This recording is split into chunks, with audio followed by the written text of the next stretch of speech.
Hi, everyone. Welcome to the newest installment of our 2020 NAAFA webinar series. I am Tigress Osborn. I'm NAAFA's Director of Community Outreach. And today we are going to be talking about queer and fat identity and the intersections of those identities. I'm joined by three very special guests, but before I let them introduce themselves today, I want to just give you a little bit of information about NAAFA for those of you who may be joining us the first time, and a couple of announcements, and then we'll get right on to our hosts. If you're new to NAAFA, NAAFA is the National Association to Advance Fat Acceptance.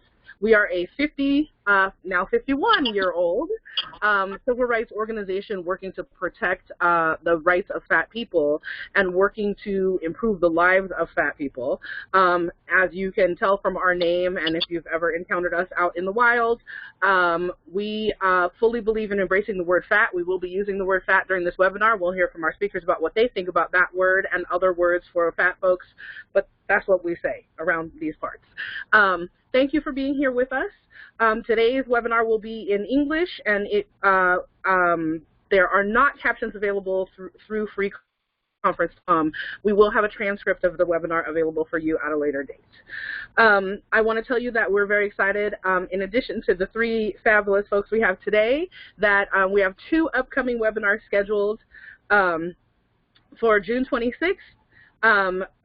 Gloria Lucas from Nalgona Positivity Pride will be joining us to talk about colonialism and its effects on body image. And then in July, and I actually didn't write down the date, if one of the board members would please put the date in the chat for the folks who are with us live. It's in late July. Nancy Ellis Ordway will be joining us on a Saturday morning to talk about how weight stigma benefits social policymakers. So we're going to be looking at some of the folks who make the rules and talking about how weight stigma works in their favor and what we can do about that. We also want to let you know that we've been hard at work on a new website for NAAFA doing updates to our website, so you can look for that coming soon. Our current website at naafa.com.org, I'm drawing a blank, bad hosting moment. On our current website, you can always sign up for our NAAFA newsletter, which once a month will give you updates about what we're doing. And if our board chair would kindly put that address in the correct address for our organization in the chat as well, I'll make sure it gets into the captions on the YouTube video.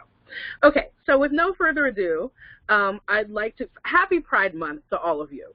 There are so many things that are going on in the world that, and we were told that because of the pandemic, Pride had been canceled, but we know that Pride trademark was canceled, but that Pride exists throughout our communities in many, many ways and is being shown in many ways through the other kinds of social cause protests, especially anti-racism protests and trans life, pro-trans life, and pro-Black life protests that are happening in the world, all over the world right now.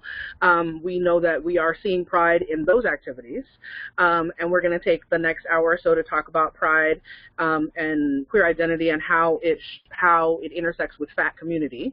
I'm going to let our speakers introduce themselves to you, and let's start with Educator Andy. Andy, would you tell the folks a little bit about yourself? Yeah, sorry. I'm not used to having somebody mute me and unmute me.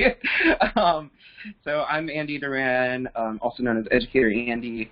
I teach sex education, sexual health, and sexual wellness workshops and trainings all across the country. And I am 35. I'm from Oakland, California. I use he, him pronouns.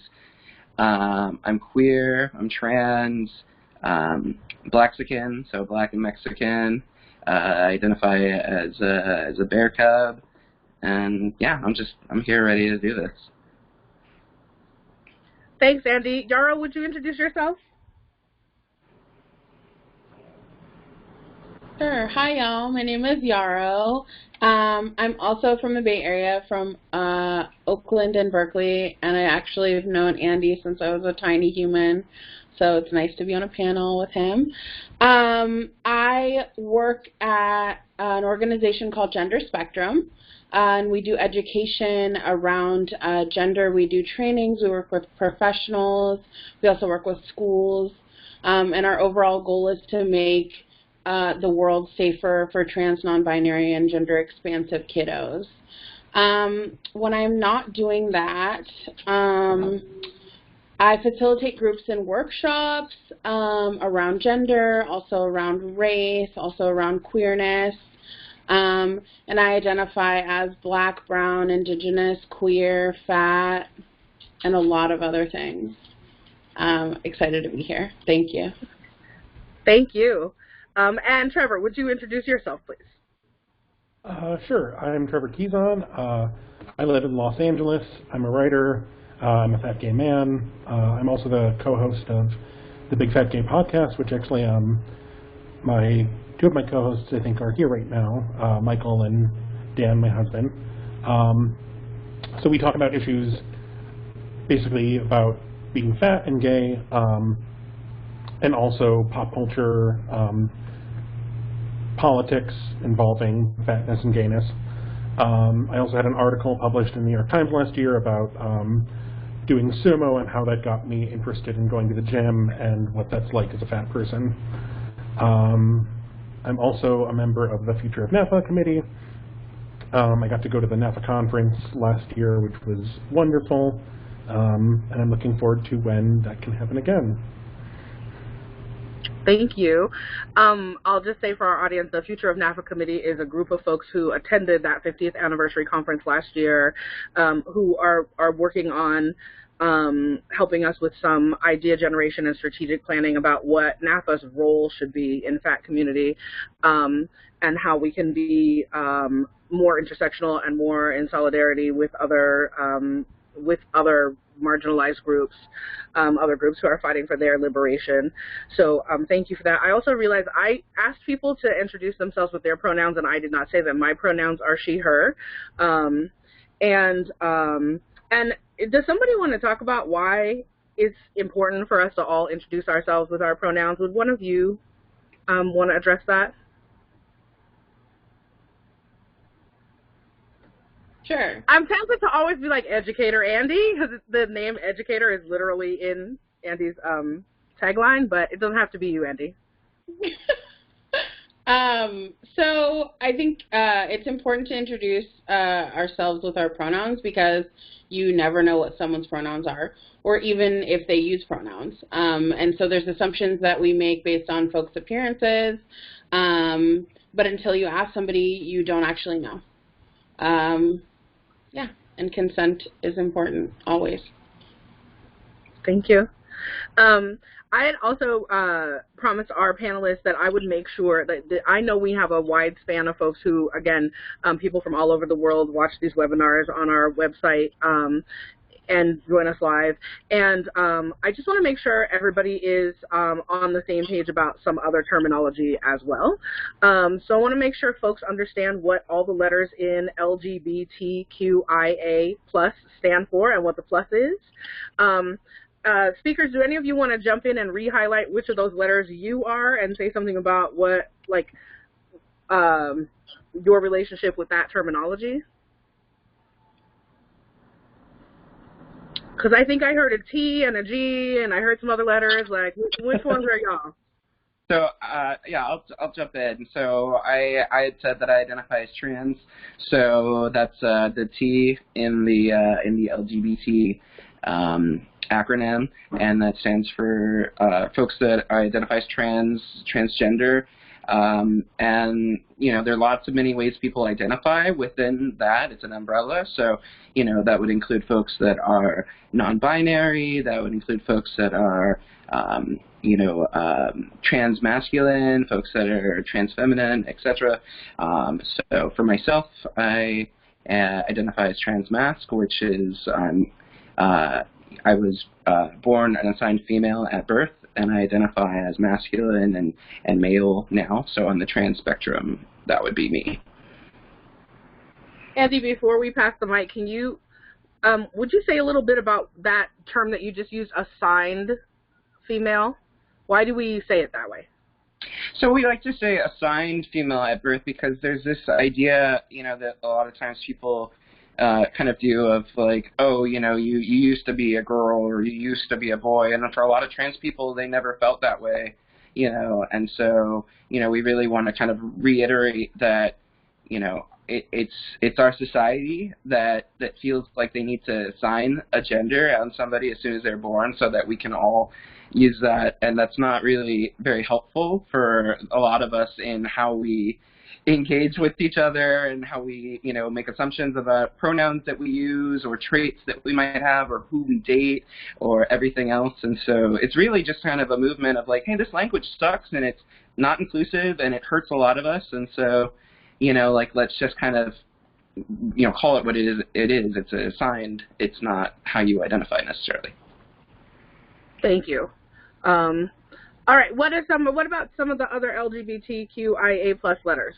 What else we got on our panel? I identify as gay.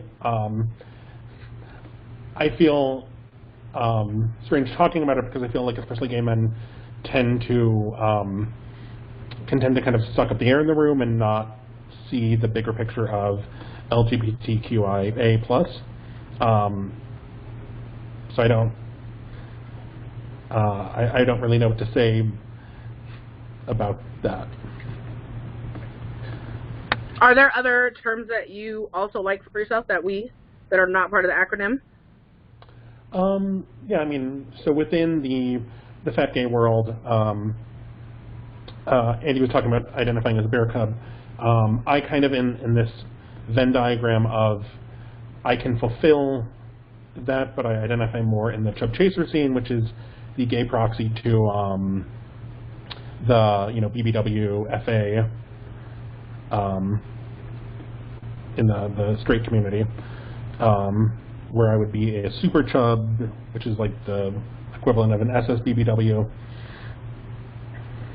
And in case anybody's with us who doesn't get those, BBW is Big Beautiful Woman, FA is Fat Admirer, SSBBW is Super Size Big Beautiful Woman. This is all terminology that comes out of nightlife and party life and dating life for plus size folks, or that it at least gets used in those communities.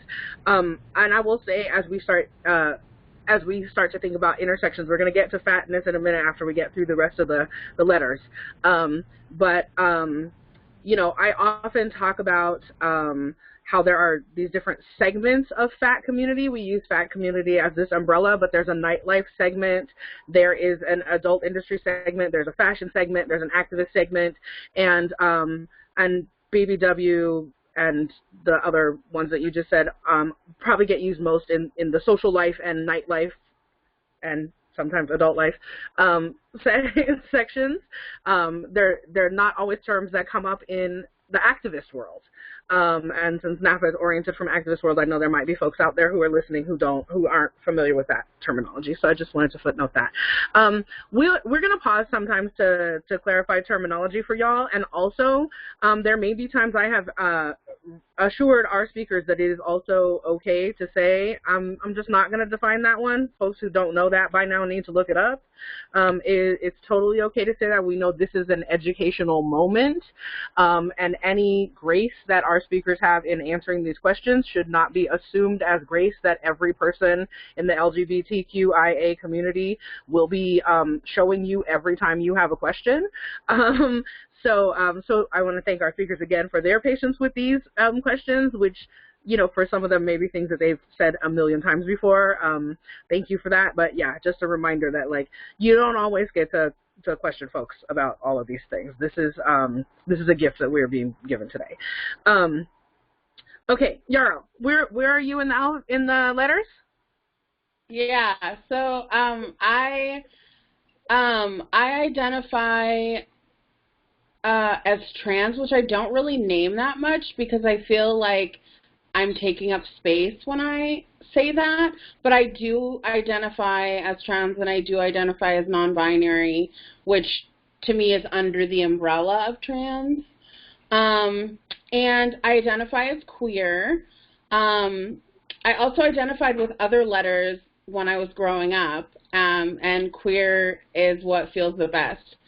But I've definitely had some L moments, some G moments, some V moments, and now I'm comfortable in Q. And do you think that sometimes I've also heard the Q be used to refer to people who are questioning? Is that was that part of your experience of having some other letters? I guess we talk about congruence at Gender Spectrum and how gender can often feel like you're trying different things and you're circling closer to your truth, but that might mean stopping at a lot of places along the way. So I don't know that I'd call it questioning. I would more call it exploring and trying things. Yeah, thank you. Okay, so we've got L is for anyone. Well, I think traditionally it stands for lesbian. Have you heard it stand for other things? In this way? Okay. And so we've got L, we got G. What's the B? Bisexual. T, we covered T. Q. I, what's the I? Intersex. Which means? I feel like at this point, these things could be something that people can Google just because you can probably, at Pride Month, you could just type in, like, what does the acronym for LGBT stand for? That would probably be the best thing to do if you haven't done that already. Okay, I'll go with that. But I'm going to say what the others are just because we started it, and I don't want people who are in the others who are here with us to feel like we did some of them and didn't do the other ones. But you're right. We don't have to. We can name them without defining them. If people don't understand what they are, they can do that research on their own, get what they can out of this conversation, and then do some reading. So we'll just go lesbian, gay, bisexual, transgender, queer, intersex, asexual, and the plus. There are lots of things that fall under the plus. Pansexual. Yeah. Pansexual is the one I think of most often, but I also think that there's this thing that people who are less willing to learn about this often say, which is like, how many more letters are they going to add to that? And I feel like if it's 27 letters long, I'm going to say the 20, I'm like, when it was 4 letters when we were saying it, but it doesn't mean there were only 4 letters for the people when we were only saying 4 letters, right? And so I feel like I'm going to put all the things on as actual letters. If people start putting them as actual letters, I don't think I'm the driver of that, but I'm going to honor it if people do it. But in the meantime, that's what that plus is holding space for, is for some of those other things that people haven't started using regularly in the list. So let's move on from there. I think Andy's right. We don't want to stay too long on just basic definitions. But what is so I told our audience what NAAFA thinks about the word fat. I'd like to hear from y'all what you think about the word fat, and what are the other words that you like most to talk about your body. Trevor, will you start? Sure. So I love the word fat. I think it is accurate. I hate when people use euphemisms like, oh, big guy, or, I particularly hate overweight because it feels like it is a direct assessment that you are more than you should be. And I know I like to use it because I think it kind of takes away the discomfort that someone might have with being afraid to use it, or even just make them feel more comfortable with it when I'm saying it because I'm fat. And even if they have any kind of fears around that word, I'm a manifestation of that, making it okay.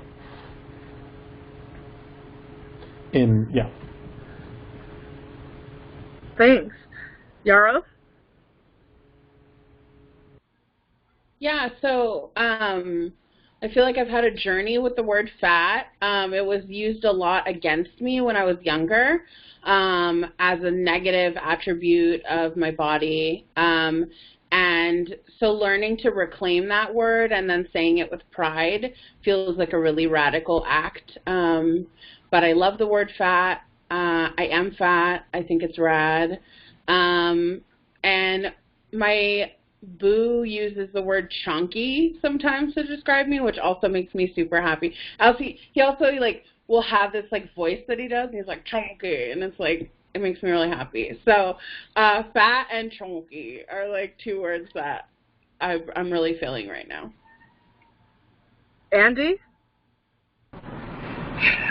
Yeah, I love the word fat. I also, didn't always, but much like, how I've learned and gained so much power from a lot of the queer words that were used against me, including the word queer, I got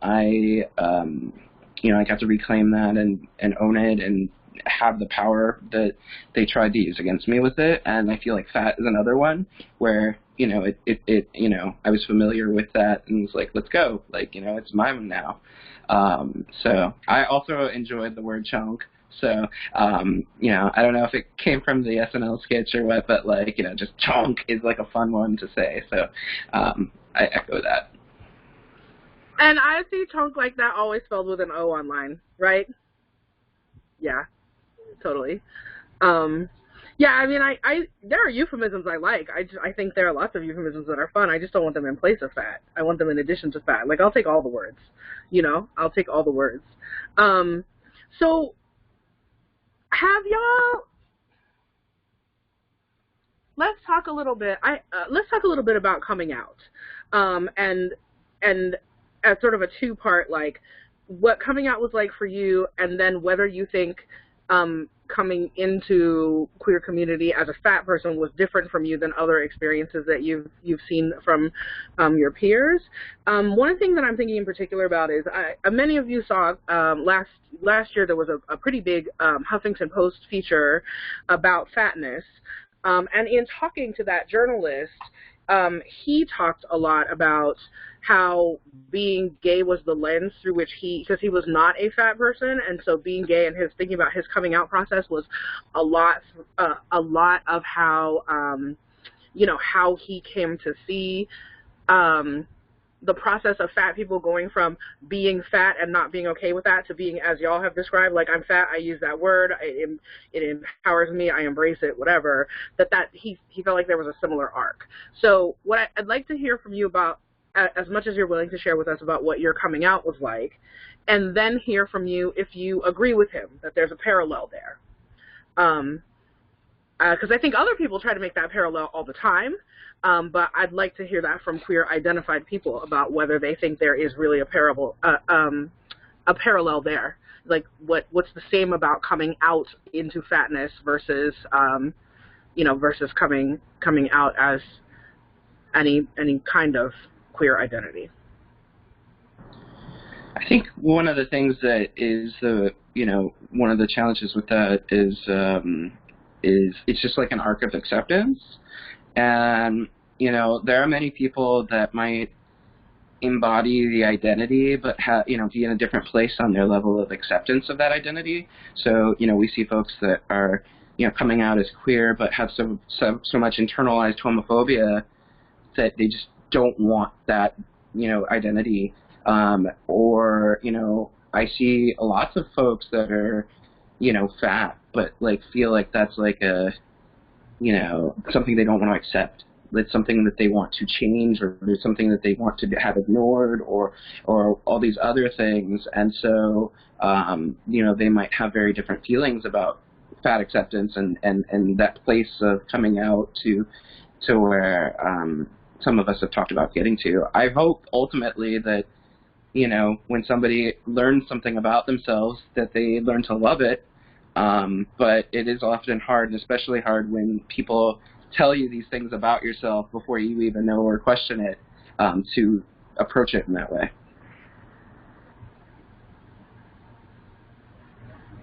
Other panelists?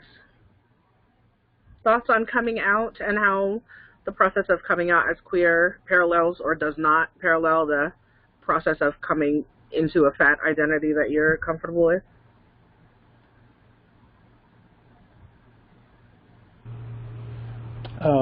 I think it's definitely a similar process. I talked about this on the podcast I co-host, where, you know, you come out, and then, you know, you come out, like, you know, I came out as gay. My mom, you know, initially had the whole parental freak out, but then was very accepting. And then as an adult, as I was kind of getting more comfortable with my fatness, I think in that process of seeing me more comfortable, she had this concern, kind of from the same place where when, you know, people come out, sometimes their parents will say, like, oh, you know, but there's concern because they're worried that it'll be harder for you. And I had a similar talk with my mom when I came out as fat, as, you know, saying, I'm very comfortable with myself. I'm happy at this size. And I know you're worried about me. You may have concerns about my health or how I may be treated. And, you know, parents are going to do that with whatever aspects of your life. But I need you to be comfortable, like, I need you to be accepting of this. And she's been really great about it. And I think, you know, as queer people, we've gone through this process probably once already, and maybe many times, you know, in different social circles, at work, at school. But there's a lot of people who don't know how that works. So, you know, trying to come out as fat is a whole new experience for them.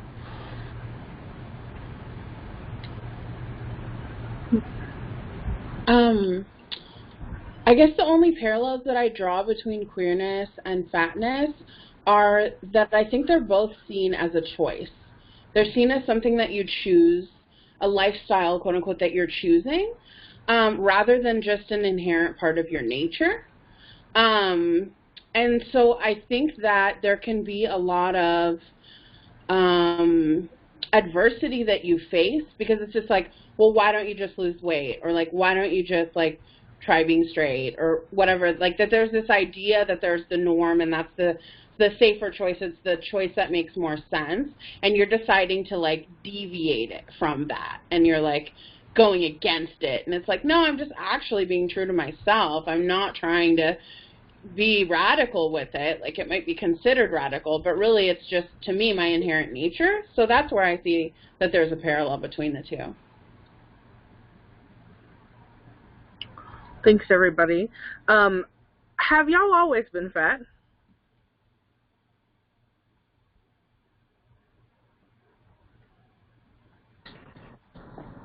I'll start again. I just like, I don't want to always be the guy that started. I was not always fat. When I was a youngster, I was a child model, and I was very thin, and you know, I did you know, like different auditions and photo shoots and stuff from like 3.5 up to like 7 or so. I remember that that's around the age where I started gaining weight. And I remember some of the things that were, like, we were doing, like, regular weight and height test and checking and stuff, that we just stopped. And then I remember, like, not getting called for auditions. And I kind of remember, it's not talking about why, but just, like, the progression of, like, you are no longer like able to model, and I feel like that was the beginning of like kind of my fat acceptance, also of just kind of like, cool, you're not gonna weigh me anymore, no, like.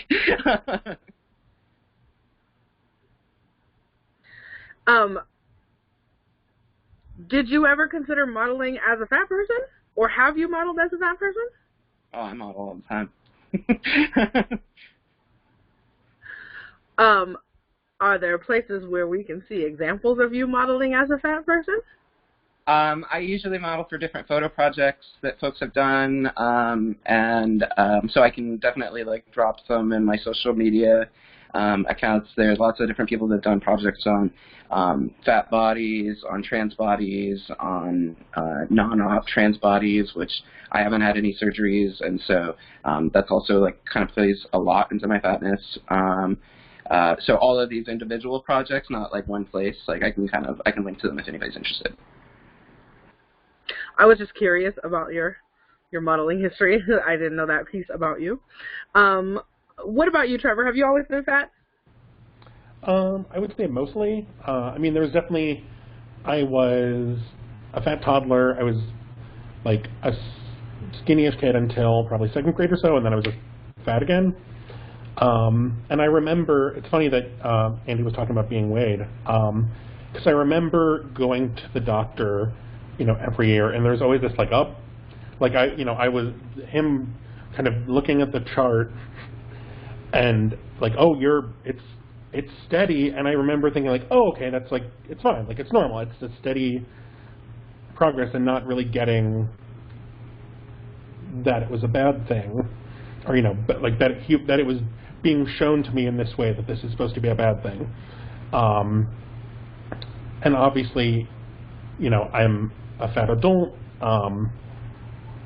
so it's been this kind of constant thing, but it's also been different degrees of fatness, and also geographically. I'm originally from Chicago, and I noticed a big difference in body culture moving from Chicago to Los Angeles. People in Chicago are just generally bigger. I think it's the streets are paved with pizza, and we have Arctic winters that you need to survive. So I think as an adult, it was the biggest kind of shock in how my perception of fatness kind of shifted, was this geographic shift. Mm-hmm. Yeah, that really can make a huge difference. I don't think I said where I am when I was introducing myself, but Trevor's in the LA area.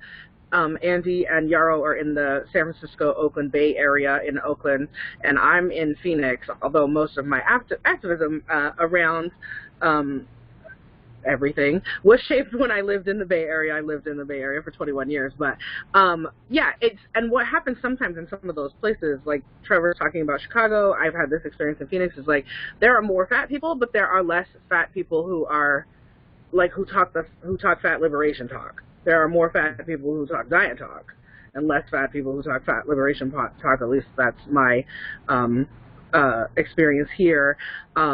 And I want to talk about diet and body image in queer community, but I do want to give Yarrow a chance to answer that last question first. Have you always been fat, Yarrow? Yeah, so this was interesting for me to reflect upon, because I thought I had an answer immediately when you asked the question, and then I've gotten a chance to think about it. And I think that I was always made to think that I was fat, but I don't actually think that I was fat until I was in my late teens. But I did think I was, and I thought that it was a negative thing, even before it was my actual identity. So that's interesting to reflect upon. I was adopted by two white people, and I think a lot of the colonialism in my household and the idea that my body was supposed to look like theirs, and that I was supposed to like to eat the foods that they ate, and that my body would behave in the same way that they did if we had the same amount of exercise, was a huge part of, basically, I feel like my parents created an ED for me as a child, and that's what happened. And so I think being able to reclaim fatness as an identity was such a long process, because it was enmeshed with adoption, with transracial adoption, with people who are supposed to love and care about you, but then make you feel terrible about your identity and body. It was complex, but so no, I wasn't always fat. And I see affirmation in the chat from folks who are saying that too, that they were made to think they were fat even if they weren't. Also, y'all should take a peek at the chat. There are a couple of folks who are giving you particular feedback about your eloquence and just affirming your answers. Folks, I am going to take questions from the chat in just a minute. I'm gonna pose one more myself to our panelists, and then start looking at your questions. So if you have something that you want to ask these folks, please go ahead and put your questions in the chat, and I'll get to as many of them as I can. So I want to go back to that issue of body image in queer community.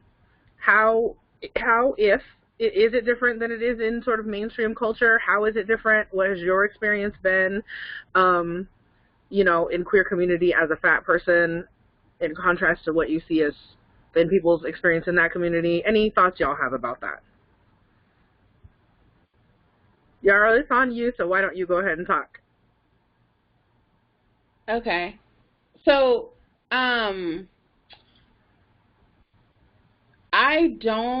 this is about, like, sorry, just to reiterate your question, this is about, like, queerness and existing as a fat person in the queer community? Yeah. Okay. So I basically don't really mess with the queer Bay Area community because I'm fat, and the politics around dating while fat and queer is so scandalous and so inappropriate in the Bay in particular that I just don't even participate. If you are not thin, white, androgynous, whatever that means, you're not accepted, and no one wants to date you, and it's the worst. So I don't even try to go there. If I meet somebody who happens to be queer, that's so great. And that's random. It's definitely not something that I'm able to pursue. And it's unfortunate. I definitely feel ostracized by the queer community, the Bay Area one especially. I'm Bay Area born and raised, and I've never felt a part of the community. I think that it's unfortunate when there's a community that is marginalized and that has gone through so many battles to then ostracize another community that has gone through so much. It's very disappointing. Do you have the opposite? I mean, is the experience the same in the opposite direction, that in the fat community you have that experience as a queer person of being ostracized even though it's a community that's been marginalized? Like you said, you don't fucks with the queer community in the back. Do you fucks with the fat community in the Bay Area? I do, but I will say that they'll try to ride hard, but then at the same time, like, my identity isn't understood. I'm probably going to be misgendered. I'm going to have to explain my gender a lot. There's just not the same level of understanding. And also, the fat community that I have been around in the Bay Area is predominantly white. And so that's another thing where I'm like, okay, yeah, we vibe on this fat level, but, like, we're not vibing on the fact that I'm multiracial and multi-ethnic. Like, so I think either way, it's disappointing, which is why I hang out at home with my cat. I'm going to go to Andy next because Andy's also in the same geographic area. I know that doesn't necessarily mean you're having the same experience of queer community or fat community in that area, though. But are you, Andy? Like, what has your experience been like with being a fat person in queer community or a queer person in fat community? Super similar. So I will totally reflect like that back that, like, you know, I came out, Yarrow and I both came out as young people, you know, so I came out at like 15. I was super plugged in, going to all the queer centers, youth centers, making LGBT films. I was in the SF Gay and Lesbian Film Festival at 16. Like, I was all up in the community because I needed the community so badly as a kid. And the community did not show love to a fat brown boy. And, you know, like, there's some love for sure, and, like, you know, like, I'm still a part of this. This is my city, this is my hood. But in this, as far as dating goes, like, you know, when you said the white androgynous, whatever that means. Like, I used to, at that time, I was like, oh God, if you don't look like Shane from the L Word, no one wants to fuck with you. And I feel like now it's like, if you don't look like Ruby Rose, no one wants to fuck with you. And it's like, that's real. Like, this is the, like, oh cool, we're seeing queerness represented, but what kind, right? Like, and even when we do see it from, like, our folks, it's like still not our folks of size. So it's like, oh cool, we got, like, you know, Janelle Monáe, like, representing, like, all kinds of queer and pan identities, but it's also, like, a very, like, you know, kind of straight size, like, you know, kind of typical, you know, attraction level kind of thing. And so it is hard. I definitely spent a long time feeling like I was not as attractive as the friends that I hung out with, not as attractive as the community I hung out with, not as attractive as the people that, like, you know, kicked it with me and, you know, were, like, political with me and, you know, like, worked with me, but, like, I wasn't attractive enough. And it really wasn't until I started getting more involved in the sex-positive community that I found more acceptance of my queerness and fatness and my fat body. And, you know, luckily for me, that didn't come much later. It was in my early 20s. But that was, like, the biggest, like, we see you where you're at, we'll meet you where you're at, you know, and it's like, that's where I got some love.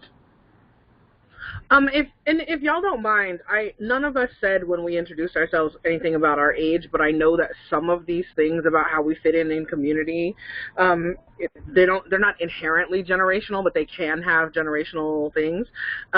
So your hostess is 45. Andy, do you mind?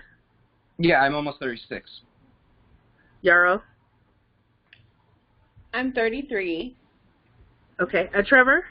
I'm 31.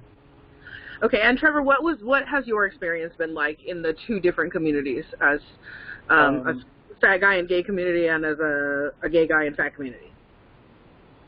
So I knew I was gay when I was 12. I'm the youngest one here, so I was, like, so much of it was online.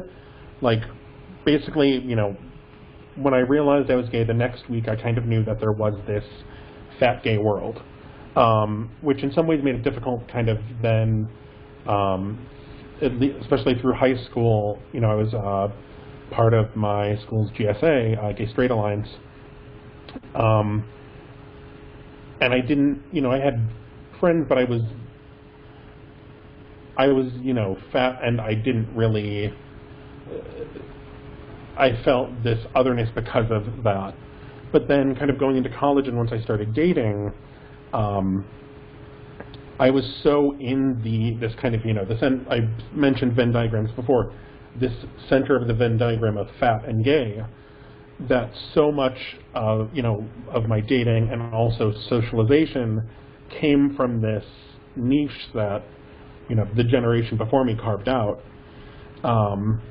And so much of my life is there. And that's really just, I mean, because of the internet, I think it's wonderful, especially for these younger generations coming up, because there's, you know, we don't see a lot of representation, but people are starting to be able to find that and amplify that, especially through social media, through Instagram.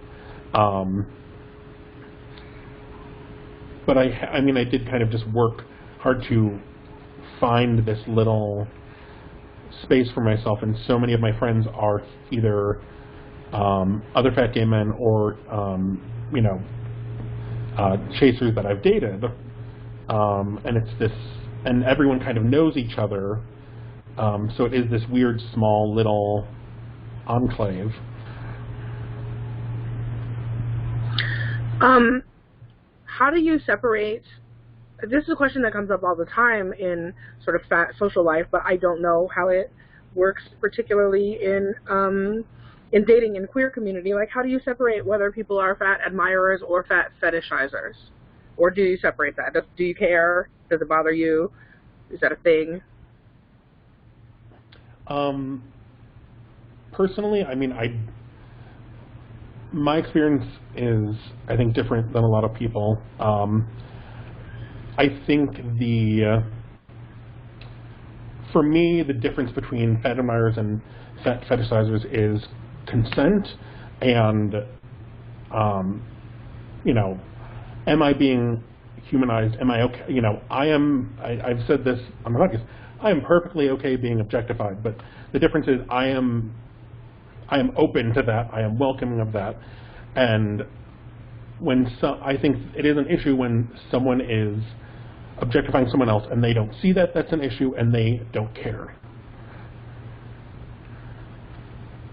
Yarrow, I saw you nodding enthusiastically when I mentioned the word fetish. Did you have something you wanted to chime in about that? Yeah, well, it's something I've been thinking a lot about because to me, I'm okay with the admiration, but not like fat fetishization. And I've been on websites. Actually, my current boo and I met on Phoebe, which I feel like neither of us particularly feel a connection to the community, but happened to both be on there. I just wanted to find somebody who I could date who didn't care that I was fat, and he wanted to date somebody who was fat. That was like the only reason why we were on there. And so I think it's interesting because for me it's like I don't want to be performative with my fatness. I just want to exist. And I feel like with the fetishization, there can be like activities that I'm not comfortable with or like things like that. So definitely can relate to Trevor saying like consent with it all. And I also like, I am fat right now and I don't know what could change that, but I wouldn't want somebody to be with me simply because of one characteristic physically that I have. That can change. Not that I'm wanting it to, but like I don't know where my life's going to take me. And if the only reason that you're into me is because I'm fat, like that is not a lasting connection, in my opinion. Andy, did you have thoughts on this one about fetishizing versus admiring?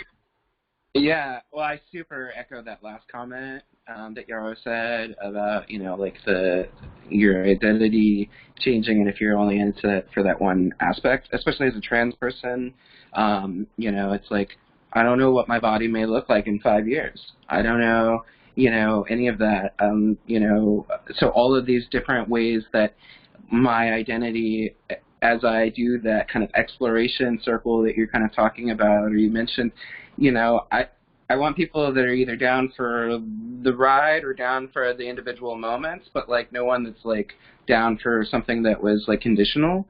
I'm so used to conditional love already, like that it's like that's just not how I ride. You know, and like as a brown person and as a trans person, I'm already very used to being fetishized. And so I'm not here for it, personally. Like, you know, I do have folks that, you know, admire, and I feel like that, you know, it's like somebody asked me recently if I date like thin folks. I'm like, you know, totally, you know, like if they're like aware, you know, like then I'm down. Like, you know, if they're not gonna like put me in this like armed chair and not see like my struggles or, you know, like all of these other things, like, you know, but if you can see this, then I'm down. And but if you only see it as something that you like and you don't see it as the full experience that I deal with, then you can't hang. When I asked about community, all of you talked about dating. Are there other spaces in queer community where you feel like fatness works differently than it works in terms of dating?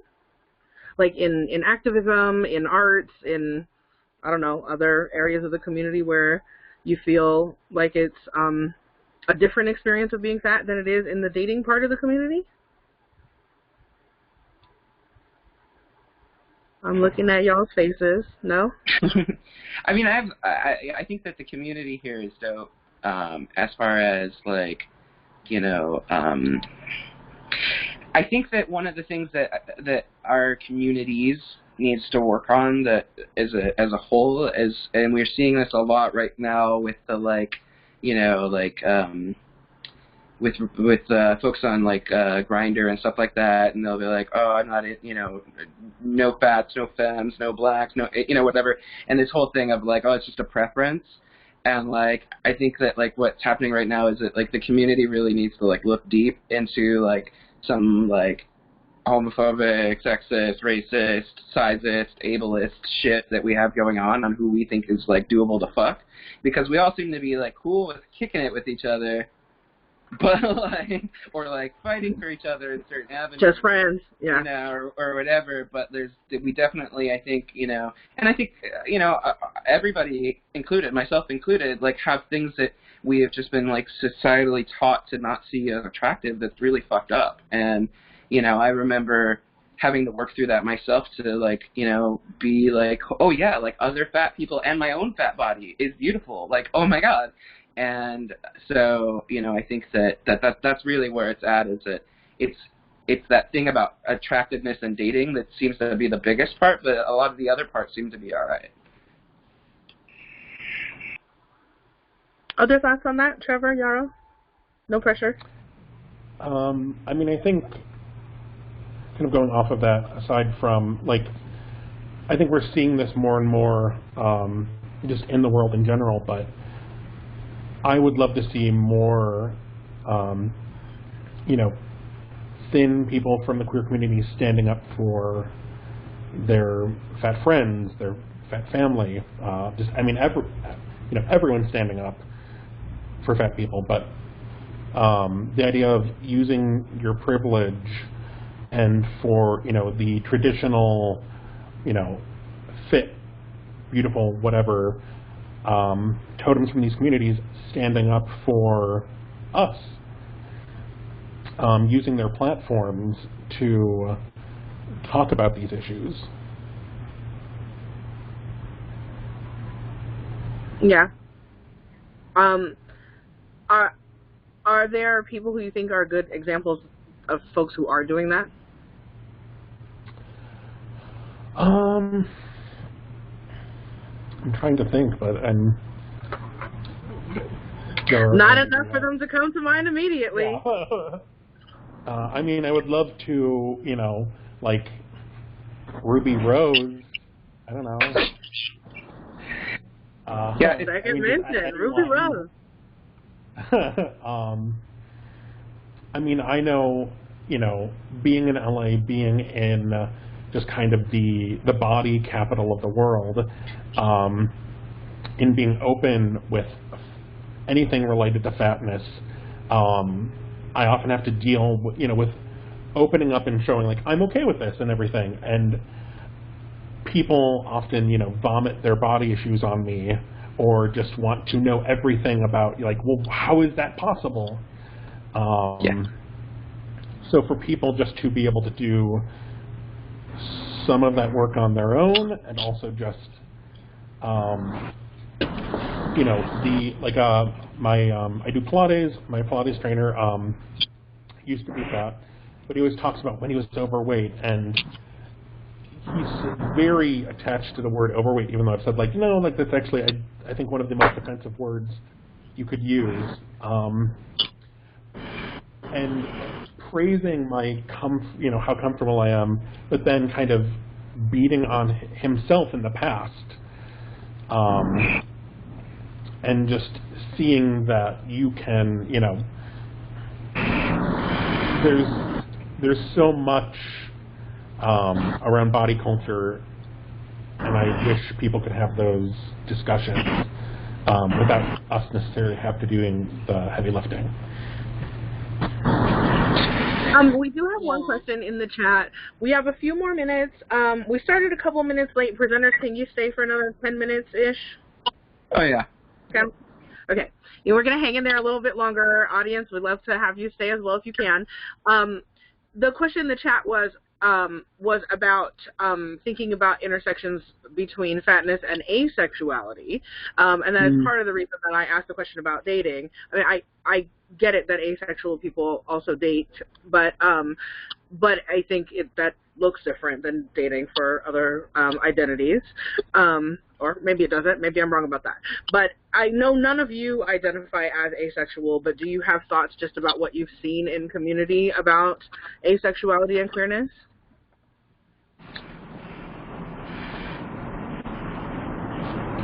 I can't see Andy anymore, so I don't know if he is nodding. Oh, weird. I wasn't nodding, but I'm here. And I'm a sex educator, so we talk about asexuality a lot, and how that's something that unfortunately a lot of people don't know a lot about, and folks that are asexual receive a lot of pressure and expectation from people that are trying to date them, or parents that are you should be dating or getting married or blah blah blah blah, and all of these kind of things, and so I imagine that the fatness aspect would definitely play into it. How, I don't know personally, but I do know that as far as some of the things that I've seen directly, I've had friends who have not identified as asexual, but just kind of have, kind of assumed that they would not and could not date as a fat person. And that's different, but it's definitely something that, has been a challenge or something that I've seen a lot, is this kind of, asexual by default, or kind of a non-sexualized fatness that people feel. And that's something that's really shitty. I've had a lot of fat friends that are damn, I can't believe that, you have, as many dates as you do, or, things like that, because of the projection of their own feelings that they have with that. And that's, again, different from asexuality, but I also can imagine that there is a level of folks that, may not have even really kind of dealt with, kind of, where is this coming from? Yeah, that's a really good point. I think that there's a tendency when it comes to stereotyping fat people. There's a tendency to either completely desexualize fat people or to completely over-sexualize fat people. And, we're people. That's it. I do, either you have, Yarrow or Trevor, did you have any thoughts in response to that question about asexuality and queerness in fat community? Okay. If there are other questions from the chat, we probably have time for just a couple more questions. In the meantime, while y'all type those out, I think that, Yarrow, I didn't give you the chance to answer the last question that I had the other two panelists answer about, was it fetishizing? Was it that one? No.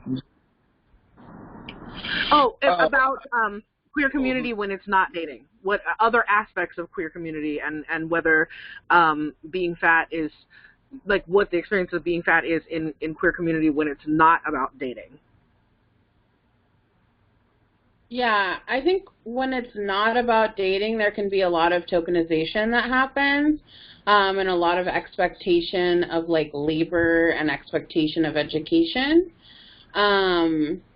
And I also want to say that I feel like fatphobia is one of the last socially acceptable forms of bigotry, and that I feel like every community is comfortable being fatphobic and anti-fat. And that's actually something that kind of seems to bring folks together. Even just in the news recently, everyone tearing Trump down for being fat. I think he's a terrible person. His fatness doesn't have anything to do with me thinking he's a terrible person. And so that interesting thing where it's well, but he's such a bad person. Yeah, and I don't know why we had to drag fatness into that. I don't know how that had anything to do with him being terrible. There are literally endless examples of how he's terrible, and none of them have to do with a whole family full of terrible thin people. I'm just what? Sorry. So, but it's this thing that happens, and it's this thing that it's this default joke that we go to, and it's this meme that people feel comfortable. And even these this queer page that I follow, pretty religiously follow their work and really love the thought-provoking things they're coming out with, and they just posted this video of someone in a fat suit. And I'm just are you kidding? Are you serious right now? So it is just one of those things that it's folks just feel comfortable doing it. It is so entrenched in our culture. It is just such a thing that people feel comfortable doing. And even at work, like the micro and macro aggressions about like, ooh, like, put away the donuts. I don't want to eat one. Like, it's just like, I don't need to hear about that. Deal with that yourself. You put away the donuts and keep it to yourself. I don't care. So it's just this weird thing that, like, everyone agrees pretty much that, you know, homophobia is inappropriate. We're apparently, last week we started realizing racism was inappropriate. And so I just feel like people are catching on to, like, different isms, and that is not one of them. That, like, it's just like it's like the unspoken rule, like, don't be inappropriate to people unless they're fat. And I feel like that is entrenched in the queer community, like, regardless of dating or not. I think it's really challenging to talk about what you're talking about fatphobia, because I have spent, I'm just going to, you know, like, this is me. I have spent much of my life as a black fat activist in predominantly white fat community trying to get white people to stop using the phrase that you just used, that fat is the last acceptable form of prejudice. And it sounds so different coming from someone who is a member of another marginalized community than it sounds where I've usually heard it, which is coming from white people who are trying to use it to avoid talking about all those other issues you just talked about, right? And so it's really complicated to talk about, because there are ways in which there is truth to that, both socially and legally, right? Like, there are ways you can legally discriminate against fat people that you can't discriminate against other people, or that the only reason you can't is because those fat people are also disabled, so it's somehow covered by the ADA, or because obesity has been pathologized or, you know, made into a disease, and so then you can get it, but not really because you're fat, because you're something else. And, like, you know, there are all these ways where it's true. Like, we don't have protections as fat people that some other groups have. We don't have social protection in some ways. We don't have access to things in some ways that other groups do. But it sounds so different talking about that in community. And this is part of one of NAAFA's goals, which has been really looking at what intersectionality means, and really looking at how it's not just about highlighting the ways that we have things in common, but also the ways that we don't. And one of the ways that we don't, as folks from any other marginalized communities, is that we are fully aware of the ways that the other discriminations are still working. So when we talk about how bad fat discrimination is, we're not using that as an escape hatch of the other ones. Yeah. And so, so I just think it's important to footnote that difference, and that's one of the reasons why what you talked about earlier, Yarrow, about being in fat community and being the only queer person of color may be a different experience than being in fat community and being a queer person who is not a person of color. I think lots of our fat activist elders will tell you that the fat liberation movement was predominantly, especially on the West Coast, predominantly a movement by lesbians, and I think those lesbians would refer to themselves as dykes, right? It's a dyke movement. Yeah. Many, many ways. But it's also, like, very specifically a white dyke movement in many ways. Like, there are clearly key important, throughout the decades of fat liberation activism, key important people of color, especially women and femmes of color, who have been instrumental to fat activism. But also the fact that there, you know, that there's, like, a historical roots of fat activism that has a clear overlap with queer community, and yet queer people of color are saying, but I don't feel that when I come in. You know, I think that's really important. Thank you for highlighting both of those things.